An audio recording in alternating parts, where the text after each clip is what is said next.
بسم اللہ الرحمن الرحیم۔ معزز و محترم ناظرین و سامعین کرام،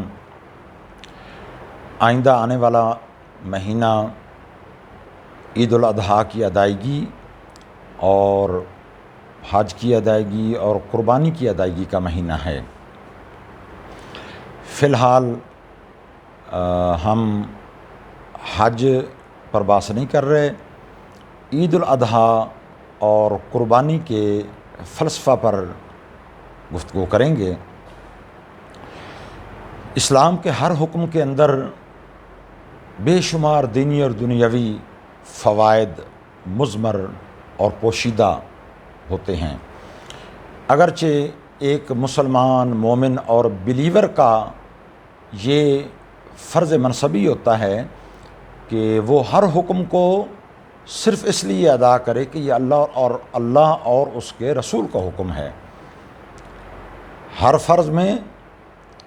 اس کو یہ نہیں تلاش کرنا چاہیے کہ اس کی عقلی وجوہ کیا ہیں، اللہ نے یہ فرض کیوں قرار دیا ہے، اس کام سے کیوں منع کیا ہے۔ تاہم اگر انسان گہری نظر سے دیکھے اور دل میں اطمینان پیدا کرنا چاہے تو اللہ تعالیٰ کے ہر فرض اور جس کام سے اللہ نے منع کیا ہے، یعنی ہر امر و نہی میں بے شمار فوائد، مقاصد، اسرار اور رموز پوشیدہ ہوتے ہیں۔ ایسے ہی عمل قربانی اور عید الاضحیٰ کو دیکھ لیں۔ یہ ویسے تو حضرت ابراہیم علیہ السلام کی سنت ہے اور یہ اللہ تبارک و تعالیٰ کا طریقہ کار ہے کہ اگر کوئی آدمی اس کے پیاروں کی سنت ادا کرے تو وہ اس سنت ادا کرنے والے کے سابقہ افعال کو نہیں دیکھتا، بلکہ اپنے پیاروں کے اس طرز عمل، ان کی ذات کو پیش نظر رکھتے ہوئے جو ان کی سنت ادا کر رہا ہے اس پہ بھی نظر کرم فرما دیتا ہے۔ تو قربانی جو ہے اس میں بے شمار اسرار ہیں۔ مختصراً میں دو تین اس کے فوائد، اسرار، جس کو آپ فلسفہ قربانی بھی کہہ سکتے ہیں، وہ آپ کی خدمت میں پیش کر دیتا ہوں۔ پہلا فلسفہ اور جو بہت بڑا فلسفہ ہے وہ یہ ہے کہ یہ دنیا دارالعمل ہے، یہ دارالجزا نہیں ہے۔ اور سرکار نے فرمایا الدنیا سجن المومن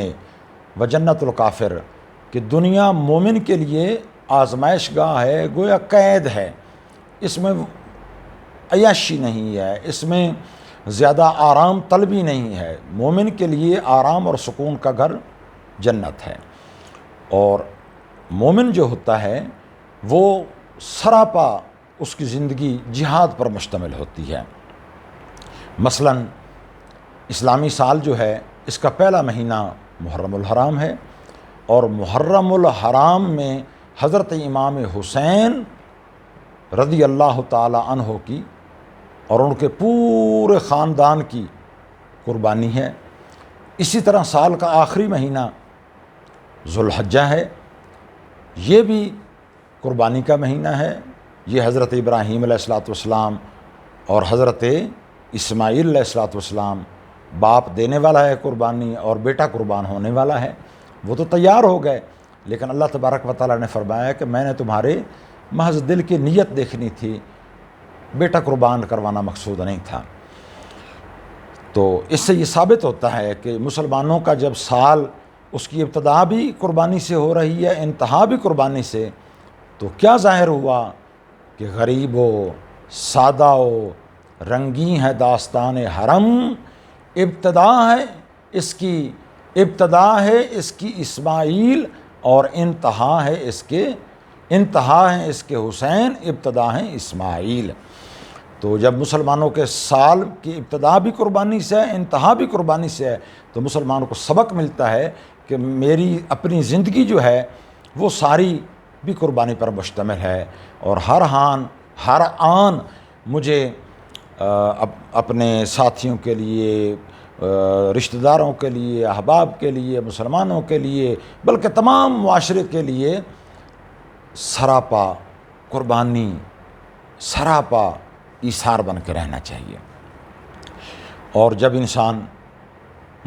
قربانی کرتا ہے، جانور قربان کرتا ہے، تو سرکار دو عالم صلی اللہ علیہ وسلم فرماتے ہیں اس کے ہر بال اور اس کے خون کے ہر قطرہ کے بدلے میں اللہ تبارک و تعالی تمہارے گناہ بھی معاف فرما دیتا ہے اور تمہیں نیکیاں بھی عطا فرماتا ہے۔ اور یہ جانور قیامت والے دن پل صراط پر تمہارے لیے سواری کا کام دیں گے، اور وہاں ان کی شان ہی نرالی ہوگی۔ اور ایک اور فائدہ یہ ہے کہ جب ہم عید الاضحیٰ پڑھتے ہیں تو مہینوں اور پتہ نہیں کتنے عرصے سے جو لوگ ایک دوسرے سے دور ہوتے ہیں ان کے فاصلے سے مٹ جاتے ہیں، ایک دوسرے کے گلے ملتے ہیں، تو معاشرے سے دوریاں ختم ہو جاتی ہیں اور محبتوں کا فروغ ہونے لگتا ہے۔ پھر ہم جانور قربان کرتے ہیں، اور جب جانور قربان کرتے ہیں تو صرف ذہن میں یہ نہیں ہونا چاہیے کہ ہم یہ ایک جانور قربان کر رہے ہیں، بلکہ اپنے ذہن میں یہ بات مستحضر رہنی چاہیے اور نفسیاتی طور پر انسان کو یہ سمجھ لینا چاہیے کہ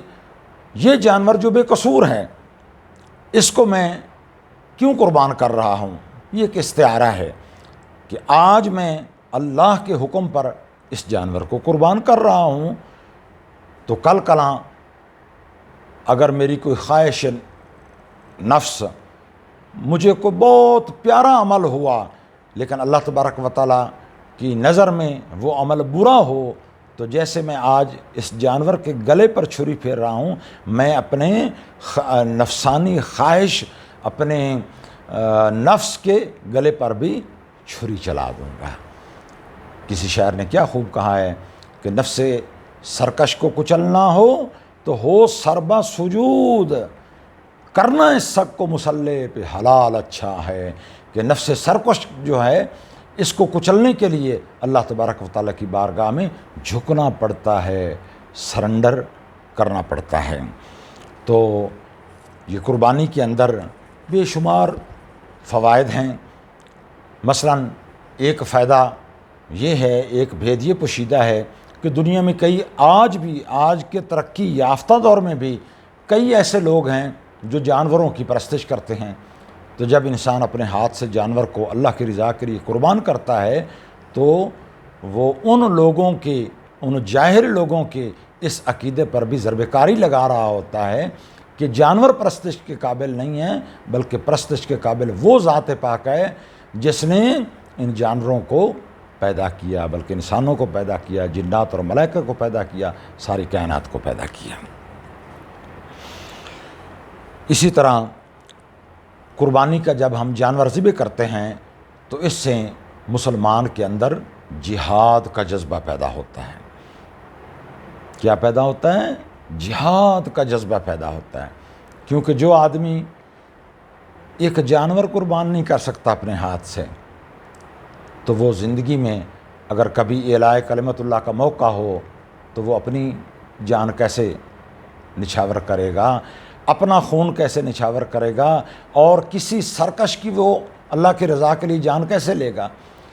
تو قربانی کرنا، جب انسان قربانی کرتا ہے تو اس بات کا اظہار ہوتا ہے کہ مولا میری ساری زندگی تیری رضا کے لیے قربانی پر مشتمل ہے، اور اس سلسلے میں میں اپنے